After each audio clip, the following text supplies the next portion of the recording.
ಮೂಡ ಹಗರಣದಲ್ಲಿ ವಿಚಾರಣೆ ವೇಳೆ ಆರೋಪಿಗಳೋ ಅಥವಾ ಯಾರೋ ಅಧಿಕಾರಿಗಳೋ ಎರಡು ಮಂತ್ರಿಗಳ ಹೆಸರನ್ನು ಹೇಳುತ್ತಿದ್ದಾರೆ ಅಂತ ಅನ್ನೋ ಸುದ್ದಿ ಒಂದು ಹೊರಕ್ಕೆ ಹಬ್ಬಿ ಕೂತಿದೆ.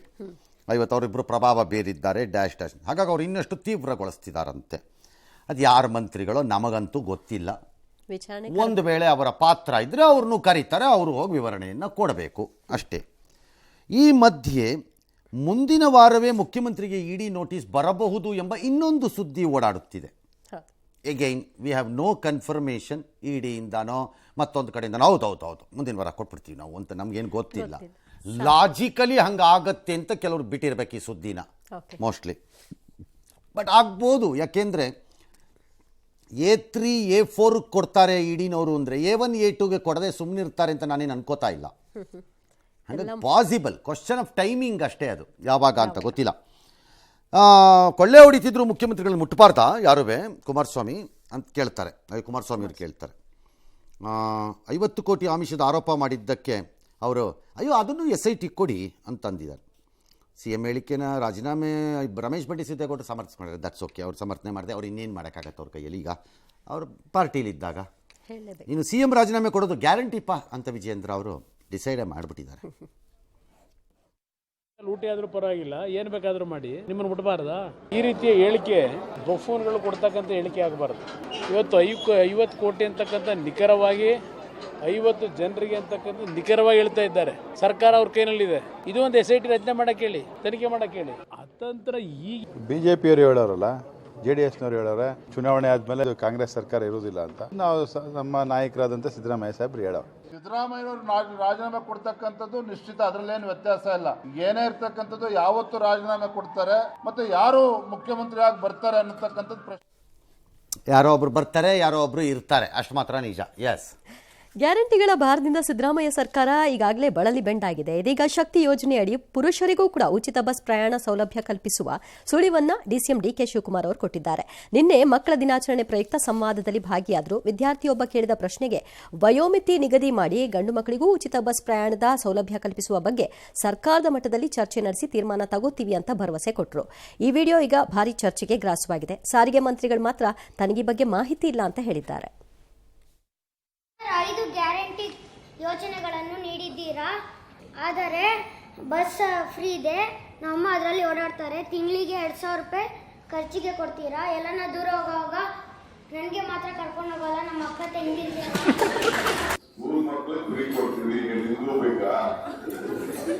ಓಕೆ, ಈಗ ನಿಮ್ಮ ತಾಯಿಗೆ ಫ್ರೀ ಕೊಟ್ಟಿದ್ದೀವಿ, 2,000 ಕೊಡ್ತಾ ಇದ್ದೀವಿ, 10 kg ಅಕ್ಕಿ ಕೊಡ್ತಾ ಇದ್ದೀವಿ, ಮನೆಗೆ ಫ್ರೀ ಒಳ್ಳೆ ಕರೆಂಟ್ ಕೊಡ್ತಾ ಇದ್ವಿ, 200 ಕರೆಂಟ್ ಕೊಡ್ತಾ ಇದ್ವಿ.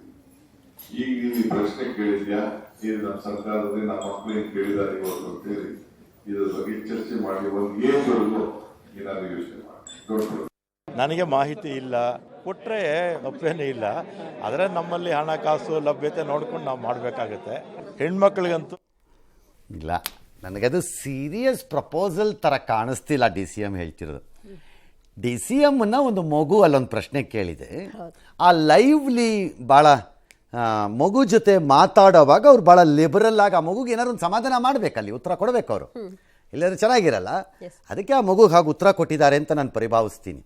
ಯಾಕಂದರೆ he was also laughing including the DCM. ಅವರು ನಕ್ಕಂಡೆ ಅದಕ್ಕೆ.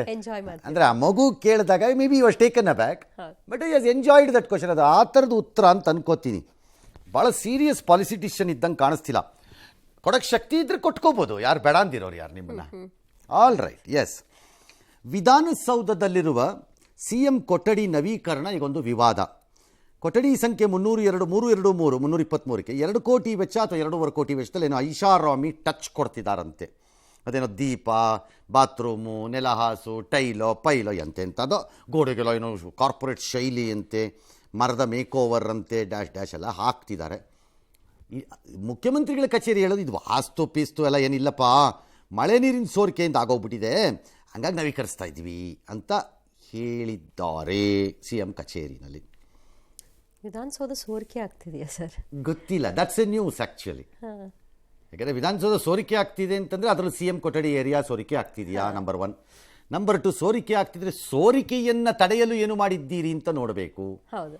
ಇದೇನೋ ಗೋಡೆ ಮಾಡಿದ್ರಿ, ಫ್ರಿಡ್ಜ್ ಹಾಕ್ತೀರಿ ಅಥವಾ ಏನೋ ಟೈಲ್ಸ್ ಹಾಕ್ತೀರಿ, ಕಾರ್ಪೆಟ್ ಹಾಕಿ, ಸೋರಿಕೆ ಏನಾಯ್ತು ಹೇಳ್ರಪ್ಪ, ಒರಿಜಿನಲ್ಲು ಮತ್ತೆ ಮಳೆ ಬಂದ್ರೆ ಮತ್ತೆ change ಮತ್ತೆ ಮಾಡ್ತೀರಾ? ಅಂತ ಪ್ರಾಬ್ಲಮ್. ಇದನ್ನ ಯಾಕೆ ಒಂದು ಇಶ್ಯೂ ಥರ ಆಗ್ತಾ ಇದೆ ಇದು ನಾನು ನೋಡ್ತಿದ್ದೆ ಇವತ್ತು ರಾಷ್ಟ್ರೀಯ ಮಾಧ್ಯಮಗಳಲ್ಲೂ ಇದನ್ನೆಲ್ಲ ತುಂಬ ತಗೊಂಡ್ರದ್ದು. ಹೌದು. ರಾಜ್ಯ ಸರ್ಕಾರಗಳಿಗೆ ಪ್ರಿಯಾರಿಟಿಗಳೇನು ಅನ್ನೋ ಪ್ರಶ್ನೆನ ಎತ್ತುತ್ತಾರೆ ಇಲ್ಲ. ಒಂದು ಕಡೆ ಬೊಕ್ಕಸದಲ್ಲಿ ಅಷ್ಟು ದುಡ್ಡು ಇಲ್ಲ, ಇಂಥ ವೆಚ್ಚಗಳು ಬೇಕಾ ಅನ್ನೋ ಪ್ರಿಯಾರಿಟಿ ಕ್ವಶನ್ಸು ಇವೆಲ್ಲ. ಓಕೆ. ಎಸ್. ಇನ್ನು ಮೆಡಿಕಲ್ ಬೇಲ್ ಮೇಲೆ ಜೈಲಿನಿಂದ ಹೊರಬಂದ ನಟ ದರ್ಶನ್ ಬೆಂಗಳೂರಿನ ಆಸ್ಪತ್ರೆಯಲ್ಲಿ ಟ್ರೀಟ್ಮೆಂಟ್ ಅನ್ನು ಪಡಿತಾ ಇದ್ದಾರೆ. 2 ವಾರಗಳು ಕಳೆದಿದೆ. ಅಚ್ಚರಿ ವಿಚಾರ ಅಂದ್ರೆ ದರ್ಶನ್ಗೆ ಈವರೆಗೂ MRI ಸ್ಕ್ಯಾನಿಂಗ್ ಇರಲಿ, ಎಕ್ಸ್ರೇ ಸಹ ಮಾಡಿಸಿಲ್ಲ ಅನ್ನೋ ಸ್ಫೋಟಕ ವಿಚಾರ ಹೊರಗೆ ಬಂದಿದೆ.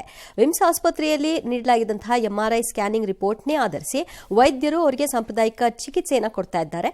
ಇದು ಹೈಪ್ರೊಫೈಲ್ ಕೇಸ್ ಆಗಿರೋದ್ರಿಂದ ರಿಸ್ಕ್ ಬೇಡ ಅನ್ನೋದು ಅವರ ನಿರ್ಧಾರ ಅಂತೆ. ಸರ್ಜರಿ ಬಗ್ಗೆ ಇನ್ನೂ ತೀರ್ಮಾನ ತೆಗೆದುಕೊಂಡಿರುವಂತೆ. ಈ ಹೊತ್ತಲ್ಲೇ ದರ್ಶನ್ ಮಧ್ಯಂತರ ಜಾಮೀನನ್ನ ಪ್ರಶ್ನಿಸಿ ಸುಪ್ರೀಂ ಕೋರ್ಟ್ನಲ್ಲಿ ಮೇಲ್ಮನವಿ ಸಲ್ಲಿಸಲು ಪೊಲೀಸರಿಗೆ ಗೃಹ ಇಲಾಖೆ ಗ್ರೀನ್ ಸಿಗ್ನಲ್ ಅನ್ನು ಕೊಟ್ಟಿದೆ. ಸೋಮವಾರ ಸುಪ್ರೀಂ ಕೋರ್ಟ್ ಮೊರೆ ಹೋಗಬಹುದು ಎನ್ನಲಾಗ್ತಿದೆ.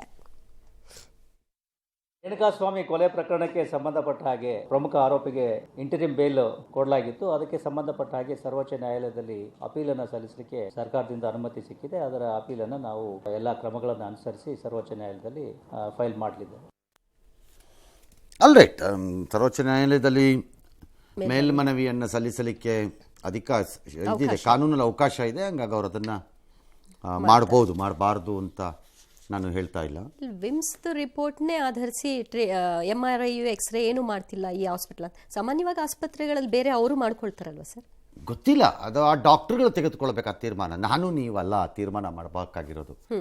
ಆಯಾಯ ಯಾರು ಚಿಕಿತ್ಸೆಯನ್ನು ಕೊಡ್ತಾ ಇದ್ದಾರೆ ಆಯಾಯ ವೈದ್ಯರು ತೆಗೆದುಕೊಳ್ಳಬೇಕಾದ ನಿರ್ಧಾರಗಳದು.